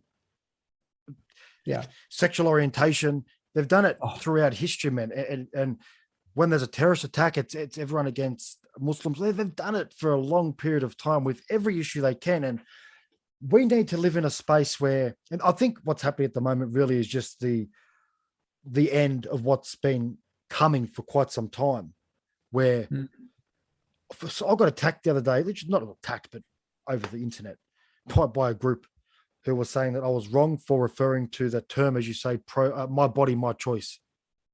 How dare you? You've appropriated that from feminists. Mate, I swear I was getting their messages. Like, what the Chris, fuck? come on, man. I'm like, hold on. That's not, I said, first of all, that dates back to, it's actually a derogatory term, really. That was dated back to the 17th, 18th century, where people would use it in a way to, like, oppressors would use it. Say, like, my body, my choice. Say that to the people that were being oppressed, in saying, like, your labor, like your body is my choice. You're my laborer. That's how it started back in then. So the feminists hijacked it from then. And now they're saying that I'm appropriating it from there. I'm like, well, hold on. It's not your fucking term.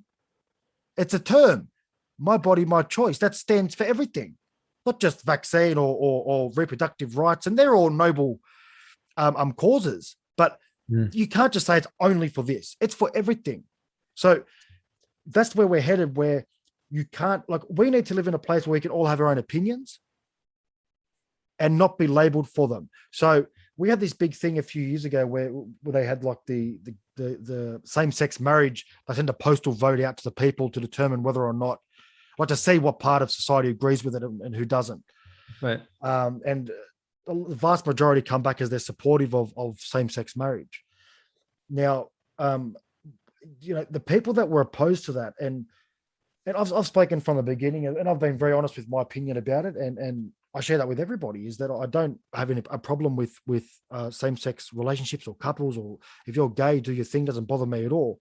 Right. But I just don't like the word marriage, because I think marriage is man and woman. That's what that term means. But that doesn't mean I don't. Right. They should have some union or something they can have where because it protects their property, and that's only fair.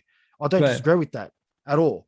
But yeah, man, I was criticized for that. I'm like, well, listen, that's my opinion. I have no problem with these people. Like, I help them. Yeah.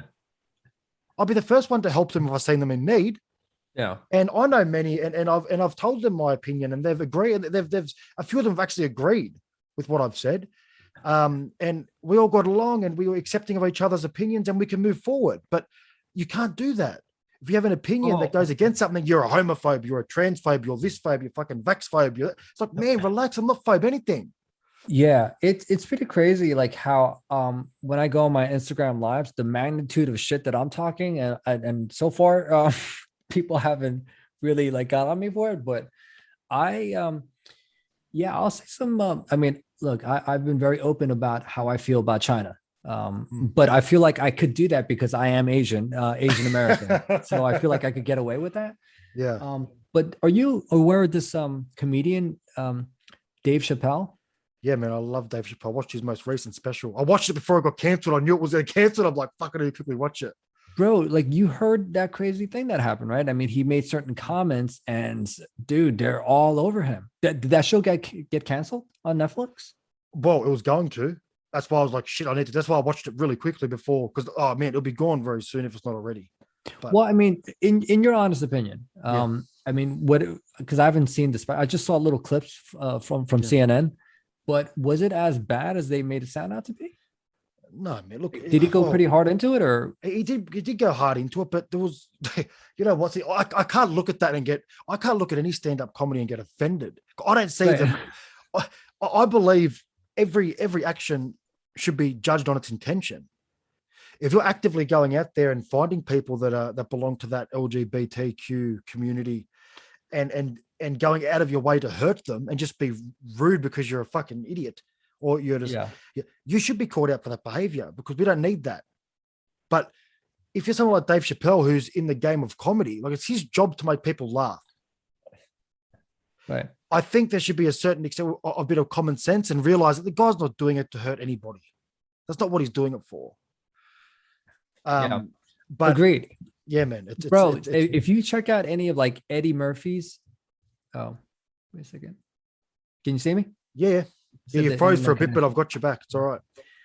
No, this guy, Eddie Murphy, he came out with something called Eddie Murphy Delirious, and he goes off on the homosexuals, you know, calling them whatever you want to call them. But that was accepted. Nowadays, yeah, I'm not saying that was cool, but it's just crazy how there's certain things that no one could say. And what I mean, if it's being said, like in Dave Chappelle's situation, people go buck shit, but ape shit wild over it.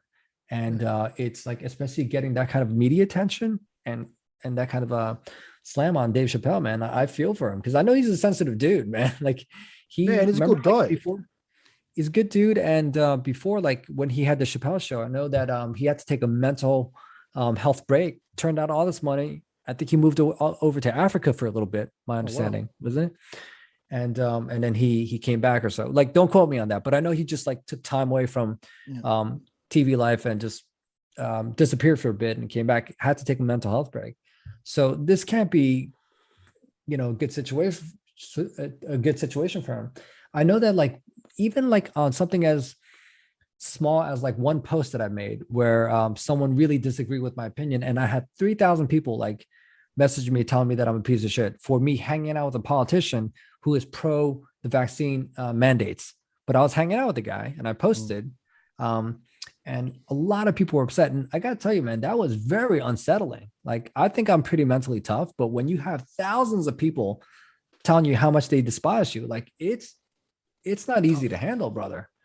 No, it's not. Like I'm sure you get it as well. You get some messages of people just calling you this and that and comments here and there, but it doesn't bother you if it's like a needle in a haystack, right? Like I don't see half of the shit that people say, right? Right. So it doesn't bother me. But there's been times where I've put a post, and I'm very honest, and I'll say, like, if I put a post out and I overstep and I say something wrong, and I get a lot of feedback, and I can tell that, well, probably I shouldn't have said that or whatever.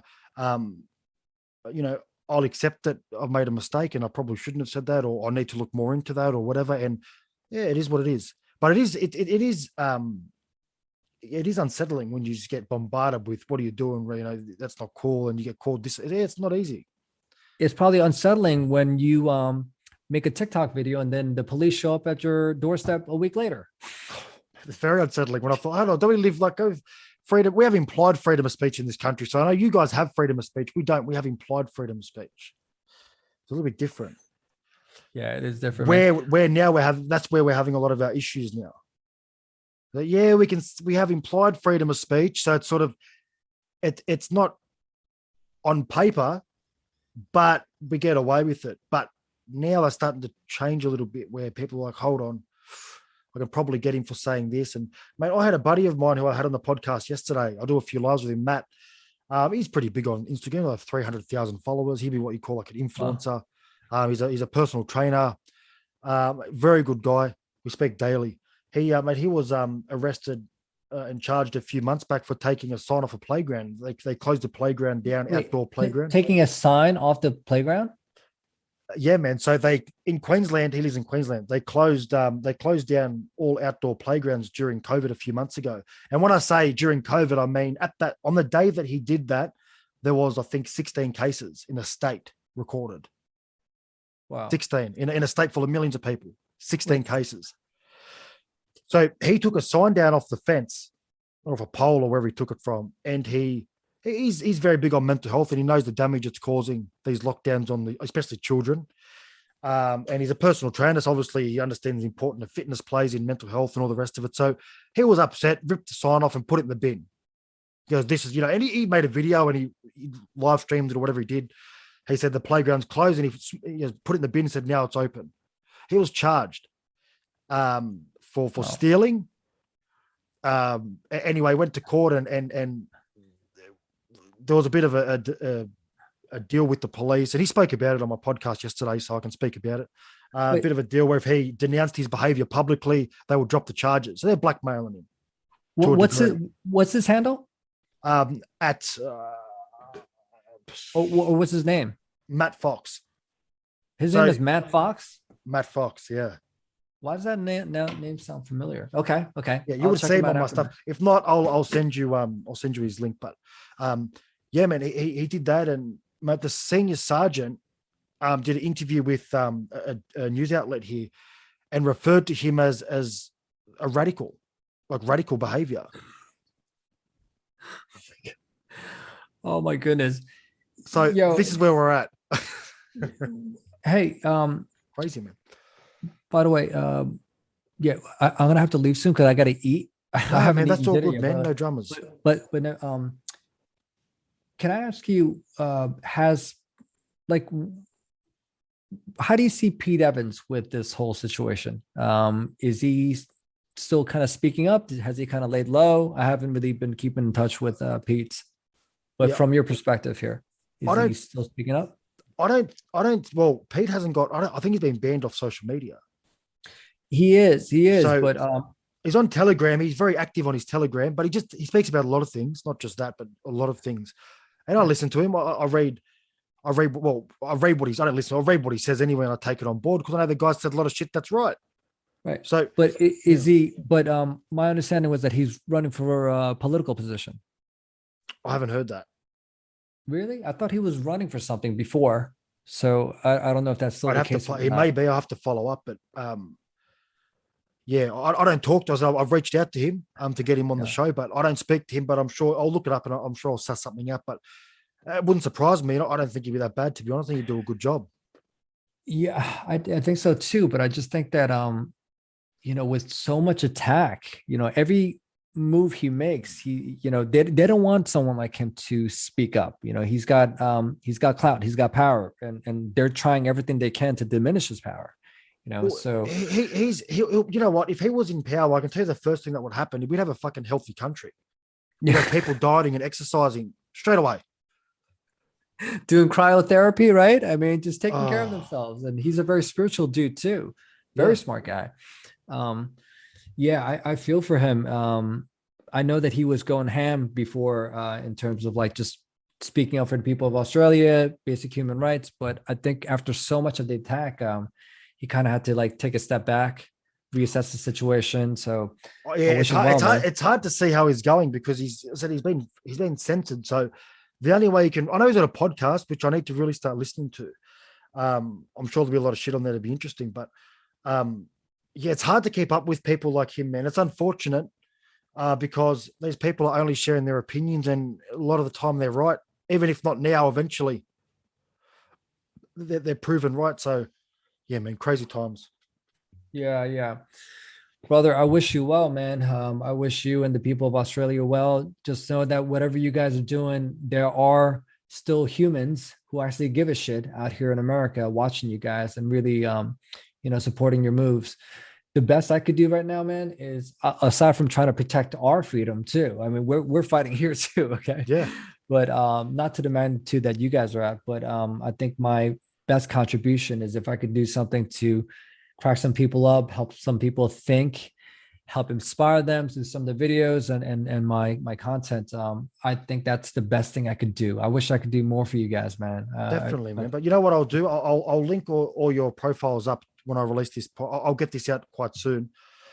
I'll put all your profile links in there, man. And we may even jump on and do a live one day so people can jump in and have a chat and get involved and have a laugh. And that'll be good, man. I think it would be great to do like a live, like a panel with me, you, and a couple of other like Australians who I don't know, like your boy Matt Fox. I don't know, Yeah, you'll be keen to maybe jump we on. could jump on a live together.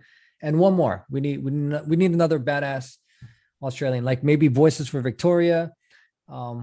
Who's that guy? Avi, that's on all the time. The real He's on Rebel and the News. real Roxanne. I think that's his name too.